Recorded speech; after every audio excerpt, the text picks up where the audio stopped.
بسم اللہ الرحمن الرحیم ان الحمد للہ والصلاة والسلام علی رسول اللہ وعلی آلہ ومن والاه۔ کل کے درس میں یہ بات آئی تھی کہ رسول اللہ صلی اللہ علیہ وسلم کی عمر شریف جب 35 سال کی ہوئی تو خانہ کعبہ کی تعمیر کا مرحلہ ہوا اور تعمیر مکمل ہوئی۔ جھگڑے کی نوبت آ گئی تھی لیکن اللہ تعالیٰ نے آپ کی ذات کے ذریعے وہ فیصلہ کروا دیا اور حجر اسود کو آپ نے چادر پر رکھ کر مختلف سرداروں سے اس کے کونے پکڑوائے اور اس جگہ لے گئے جہاں حجر اسود کو رکھنا تھا، پھر آپ نے رکھ دیا۔ یہ سب ہوا لیکن رسول اللہ علیہ وسلم کے زمانے میں عربوں میں جو برائیاں تھیں، جو قتل و خونریزی تھی، جو طاقتور کمزور کو ستاتا تھا، جیسے جنگ فجار میں جو کچھ ہوا، حلف الفضول کی نوبت کیوں پیش آئی، اور ایسے ہی بہت سارے مسائل تھے جس میں قوم کے خیالات میں اور آپ کے خیالات میں بڑی دوری تھی۔ آپ شفاف خیال کے مالک تھے، عادلانہ خیال کے مالک تھے، عادلانہ عمل کرنا چاہتے تھے، جبکہ قوم کے ہاں ظلم و زیادتی تھی تو آپ اس پر کڑھتے تھے، پریشان ہوتے تھے۔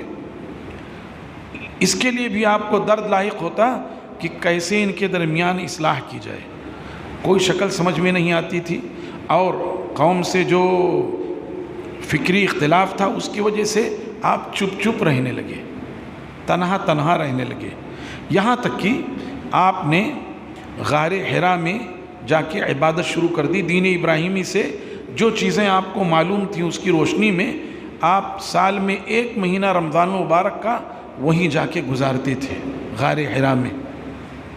جبل نور آج کل اسے کہتے ہیں، اسی میں وہ غار ہے، تقریباً کہہ لیجئے کہ 10-12 فٹ جو ہے وہ لمبا ہے اور 4-5 فٹ چوڑا وہ غار، اسی میں آپ عبادت کرتے اور پورا مہینہ اللہ سے لو لگاتے، التجا کرتے، عاجزی کرتے، اور جو برائیاں تھیں اس کے خاتمے کے لیے دعا کرتے۔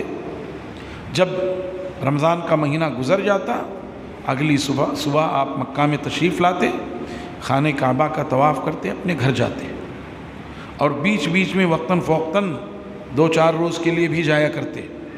یہ کیفیت 3 سال رہی آپ کی، یہاں تک کہ جب عمر شریف آپ کی 40 سال ہو گئی، 40 سال سے قمری حساب سے 41 کے قریب ہو گئی، اور شمسی لحاظ سے 39 سال کچھ مہینے، اسی لیے 40 سال۔ اور 40 سال کی عمر وہ ہوتی جس پر عام طور پہ اللہ تعالیٰ اپنے برگزیدہ بندوں کو مبعوث کرتا ہے۔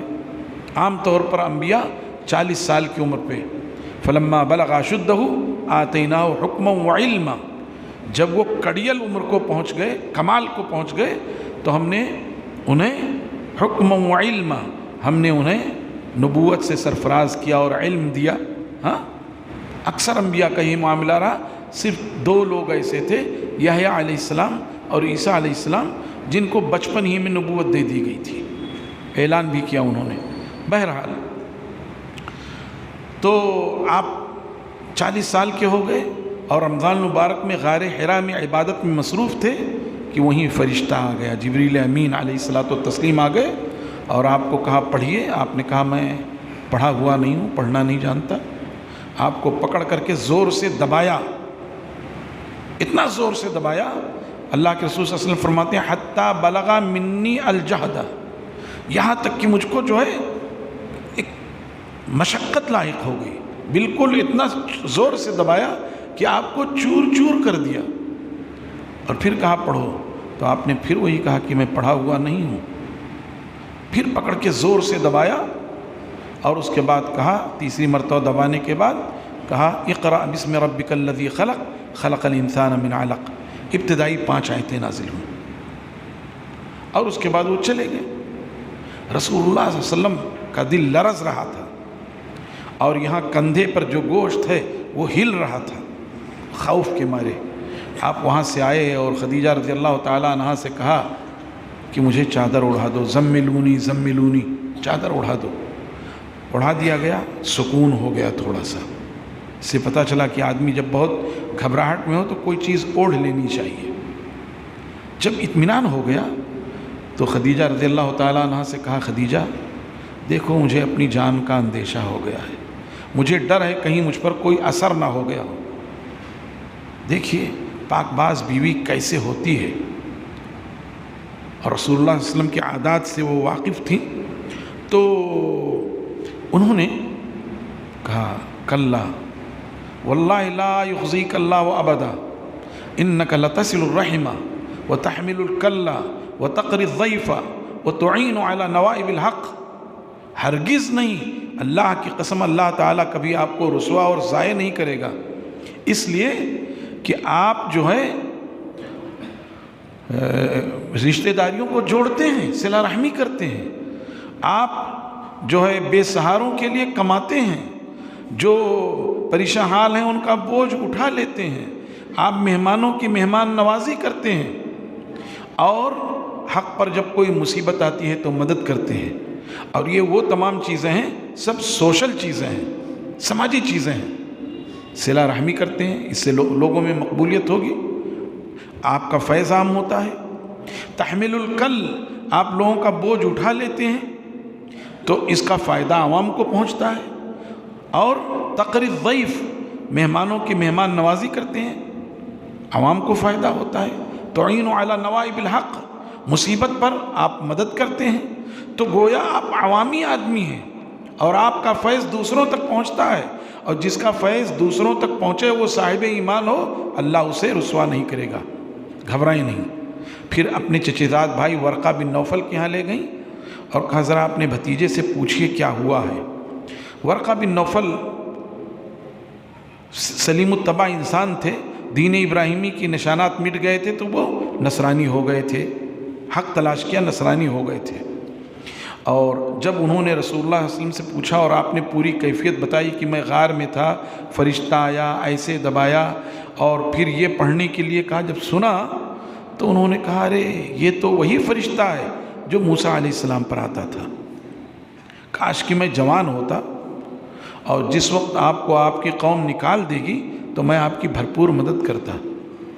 تو آپ کو حیرت ہوئی، ارے جو قوم مجھے اپنی آنکھوں کا تارا سمجھتی ہے، مجھے امین کہتی ہے، مجھے صادق کہتی ہے، مجھے اپنے جھگڑوں کا فیصل اور حکم بناتی ہے، وہ قوم مجھے نکال دے گی۔ ورقہ نے کہا ہاں، جو بات آپ کہہ رہے ہیں اور جو بات آپ پر القاء کی گئی ہے، یہ جس کسی پر بھی ہوتی ہے اس کے ساتھ اس کی قوم دشمنی کرتی ہے، آپ کے ساتھ ہوگا ایسا، کاش میں اس وقت زندہ رہتا تو آپ کی مدد کرتا۔ پھر اس کے کچھ دنوں کے بعد ورقہ کا انتقال ہو گیا۔ اب پھر جو ہے آپ گھر چلے آئے، اور اس کے بعد پھر آپ غار میں گئے، کچھ عرصے کے بعد غار میں پھر گئے عبادت کے لیے، اور جب وہاں سے نکلے غار سے تو آواز آئی، آپ کو آواز آئی یا محمد الرسول اللہ، آواز آئی تو آپ چونکے، آپ نے آگے دیکھا، پیچھے دیکھا، دائیں دیکھا، بائیں دیکھا، کچھ نہیں۔ آپ کی نگاہ آسمان کی طرف جب اٹھی تو دیکھا کہ وہی فرشتہ زمین و آسمان کے بیچ میں کرسی پر ہے۔ تو آپ گھبرا گئے، روب طاری ہو گیا، پھر گھر تشریف لائے اور آپ نے پھر کہا دثرونی دثرونی، مجھے کمبل اڑھا دو۔ تو اس کے بعد آیات نازل ہوئی، یا ایھا المدثر قم فانذر وربک فکبر وثیابک فطہر والرجز فہجر ولا تمنن تستکثر، اے کمبل اوڑھنے والے کھڑے ہو جاؤ اور لوگوں کو ڈراؤ، قم فانذر، کھڑے ہو جاؤ وہ لوگوں کو ڈراؤ، وثیابک فطہر، اور اپنے کپڑے کو پاک صاف رکھو، یا اپنے دل اور اعضاء اور جوارح کو پاک صاف۔ جنہوں نے ظاہری معنی لیا کہا اپنے کپڑے کو، اور جنہوں نے ثیاب سے مراد دل اور دیگر اعضاء لیے تو انہوں نے کہا کہ اپنے دل کو پاک صاف رکھو کفر، شرک اور نفاق کی گندگی سے، اور توحید پر قائم رہو۔ والرجز فہجر، اور بتوں کی گندگی کو چھوڑ دو۔ ولا تمنن تستکثر، اور احسان نہ جتلاؤ کہ زیادہ کیا جائے۔ تو جب یہ حکم نازل ہوا تو آپ نے پھر لوگوں کو دعوت دینا شروع کر دیا، لیکن یہ دعوت چپکے چپکے تھی، پوشیدہ دعوت تھی۔ چنانچہ سب سے پہلے آپ نے اپنی زوجہ محترمہ خدیجہ رضی اللہ تعالی عنہا کو دعوت دی۔ وہ آپ سے واقف تھیں، 15 سال سے زیادہ آپ کی رفاقت میں گزر چکے تھے، بیوی تو اپنے شوہر کو سب کچھ جانتی ہے، ایمان لے آئیں پہلے نمبر پہ۔ پھر آپ نے اپنے جگری دوست ابو بکر صدیق رضی اللہ عنہ کو، نبوت سے پہلے بھی دونوں میں دوستی تھی، 2 سال چھوٹے تھے وہ، ان کو دعوت دی، فوراً ایمان لے آئے۔ پھر علی رضی اللہ تعالیٰ عنہ ایمان لے آئے، پھر زید ابن حارثہ رضی اللہ تعالیٰ عنہ ایمان لے آئے، اور پھر ام ایمن ایمان لے آئیں۔ لونڈیوں میں ام ایمن، غلاموں میں زید ابن حارثہ، بچوں میں علی ابن ابی طالب، مردوں میں ابو بکر صدیق، اور عورتوں میں خدیجہ رضی اللہ تعالیٰ عنہ۔ یہ 5 لوگ ایمان لے آئے۔ پھر ابو بکر صدیق رضی اللہ تعالیٰ عنہ بڑے ملنسار، متواضع، غمگسار اور سماجی آدمی تھے۔ انہوں نے لوگوں کو دعوت دینا شروع کی، تو ان کی دعوت پر بہت سے لوگ ایمان لائے۔ ہاں، عبد الرحمن ابن عوف، اور اسی طرح سے زبیر ابن عوام، سعید ابن زید، اور ایسے بہت سے لوگ ایمان لائے۔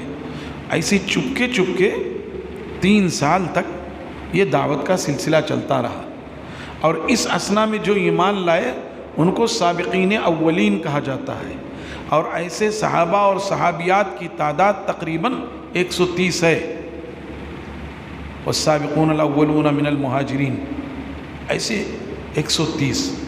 اب 3 سال کے بعد پھر آپ کو حکم ہوا کہ جو ہے علانیہ آپ لوگوں میں دعوت کا کام کیجیے۔